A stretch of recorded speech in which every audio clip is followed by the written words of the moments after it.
నమాజే జుమా చేయడానికి ఎప్పుడైతే విశ్వాసులు మస్జిద్ వైపు వెళ్తారో వారిలో కొందరు ఈ రెండు తప్పులను ఎక్కువగా చేస్తూ ఉంటారు.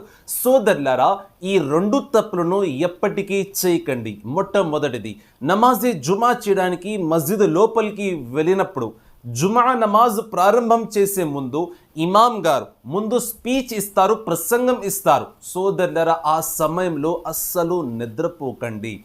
ఎందుకంటే ఆ సమయంలో నిద్రపోయినట్లయితే మీ యొక్క వజు భంగం అవుతుంది. చాలామంది ఆ సమయంలో నిద్రపోతూ ఉంటారు. సోదరులారా, నిద్రపోయినప్పటికీ కూడా వారు మరలా వజు చెయ్యకుండా ఇమాం గారి వెనకే నమాజ్ చేసేస్తారు. ఆ యొక్క నమాజ్ను అల్లా ఎప్పటికీ స్వీకరించాడు. సోదరులారా, నమాజ్ చేసే ముందు వజు తప్పనిసరి. అందుచేత గుర్తు పెట్టుకోండి, నిద్రపోయినట్లయితే వజు భంగం అవుతుంది. ప్రసంగం ఇచ్చే సమయంలో అస్సలు నిద్రపోకండి.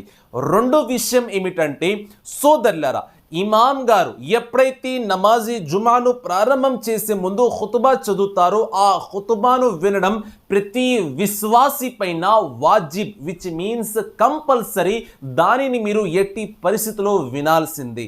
చాలామంది ఏం చేస్తూ ఉంటారు, ఆ సమయంలో మొబైల్ ఫోన్ తీస్తారు, అటు ఇటు చూస్తూ ఉంటారు. సోదరులారా, టైం పాస్ చేస్తారు. పూర్తి శ్రద్ధతో ఎవరు కూడా ఖుతుబాను వినరు. సోదరులారా, గుర్తుపెట్టుకోండి, ఖుతుబాను వినడం వాజిబ్. అందుచేత పూర్తి శ్రద్ధతో ఖుతుబాను వినండి.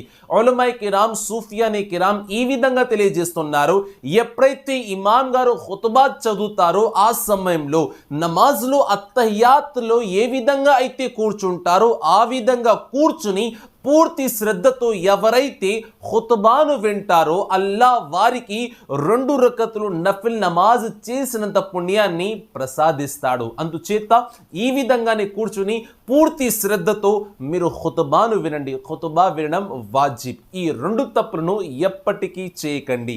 అల్లా మీ అందరి నమాజి జుమాను స్వీకరించుగాక. ఆమీన్ సుమ్మా ఆమీన్.